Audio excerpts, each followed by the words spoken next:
Welcome to the Beginner Orchestra Composer Profile Series, and I'm Chris Korma. Today I have Helen Long with me, and Helen is based in Malaysia and joined our team in late 2022. So thanks for joining me, Helen. Good to be here, Chris. Very excited to be part of this team. It's something I've been looking forward to for quite a while. Awesome. So let's begin to help everyone to get to know you a bit more. Can you tell us a bit about your background as a musician and as a composer? Well, I think I was really lucky in that I had parents that played the piano, encouraged me to take piano lessons, gave me a recorder, and encouraged me to learn that myself, self-teach, if you like. I was really keen on violin, and I was lucky enough to get violin lessons. I think I started piano at the age of 7 and violin at the age of around 11. And then I think the big thing for me was joining groups and orchestras and getting myself immersed in making music in choirs, things at school, things at church. I picked up a guitar, got myself a guitar around the age of 15. That led to more singing groups. So I was fortunate enough to sing in church choirs, cathedrals, university choirs, folk groups, and so much stuff. After university, I did a PGCE, and part of that, we had to take singing lessons and also brass lessons. So I was introduced to the wonderful world of brass, and I loved it. And then when I started teaching, I did join in several local bands.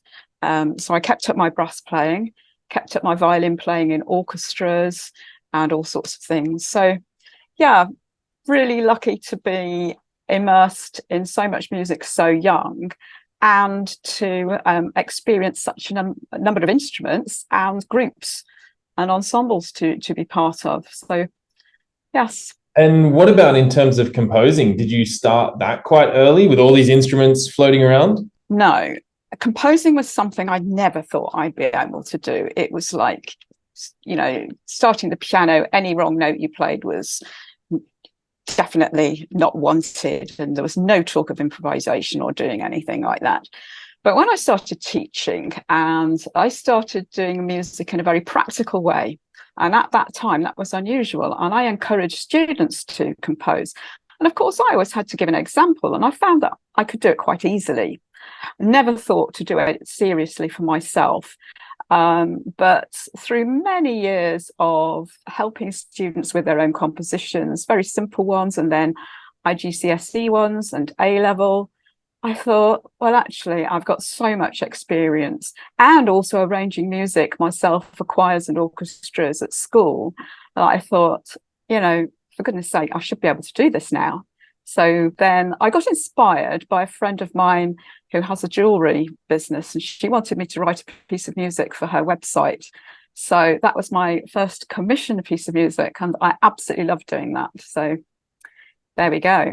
So what would you say then is the most challenging thing about composing? There are a few things. One is just finding the time and space to sit down with a clear head and clear amount of time, because once you get started, you really get involved, and you can be there for several hours, and so that's one little thing, and I recently found a bit more time to do that, so that's good. So what's challenging, sometimes I think you have an idea and getting it to work practically can be quite a challenge as well.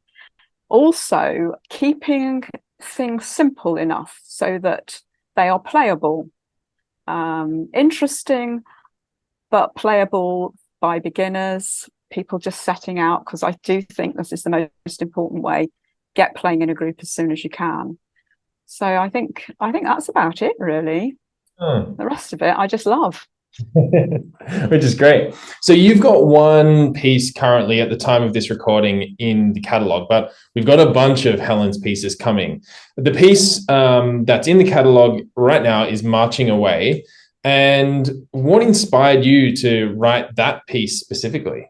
Well, through teaching GCSE for many years, particularly in Malaysia, I found that students really did not know what a march was. or a waltz or a minuet or some of these very sort of simple type compositions or ideas that we take for granted sometimes. I thought, wow, I've been taking this for granted. They know exactly what a waltz is or a march is, and they don't.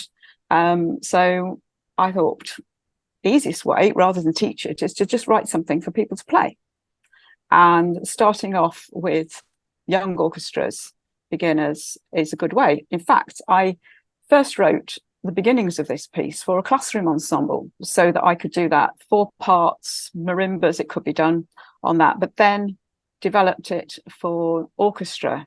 Simple enough, easy enough. But that was the challenge, was to make it very easy, but definitely have the style of a march so that it would start to sink in a student's minds that this is what a march is, this is what it feels like. Yeah, and you can really hear that, and when you look at the score you can see that that really comes across.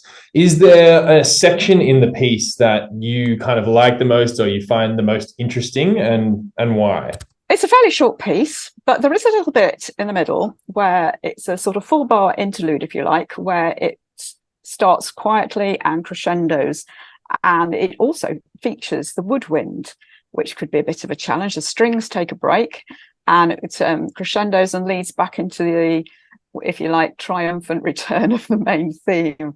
So I think just getting building a crescendo and into that would be quite a challenge, and something that features woodwind, which is good here because in Malaysia we get lots and lots of strings. And I want to encourage woodwind players as well. Yeah, nice. And I guess on that, you said it earlier about your passion or your interest in supporting early stage musicians. What would be one piece of advice you would give a musician at the beginning of their journey? As soon as you can, play with other people. Find a friend, play duets, join a group, ensembles, an orchestra at your school if you've got one, anything like that. Even if you can't join on your instrument, go and sing in something. But playing and making music with others is really the way to enjoy it, experience more, find out new pieces, new styles, new composers, new things that you like, and make friends that enjoy doing the same thing. I think the other thing I would add is any musician as well, if you've got a solo piece you've learnt and you've done it for an exam, let's say, and you particularly like that piece, keep playing it. Don't be one of those people who have got nothing to perform because they've finished one exam and they can't play the pieces for the next one yet. But if you've got favourite pieces that you've played in the past, just play through them occasionally. You'll get better at them even, and you keep up, you build a repertoire. So somebody says, oh, can you play something? Oh, sure, you can. Is there anything you wanted to add that we haven't covered in this little conversation, Helen? I don't think so. I'm just really pleased to have this opportunity to create music for young players. I've got a number of pieces coming up. I've got things that are like the waltz and a jig and lullaby, but I've also got some more exciting pieces. I've got one called Shark Attack that is almost ready, and another on the way called Orient Express. So yeah, there's a few interesting things coming along. Cool. Thanks so much for being part of the Beginner Orchestra team. And if anyone wants to get in touch with Helen, you can reach out through the platform and, fire any questions her way. But yeah, thanks so much for being here and having a good chat. Thank you.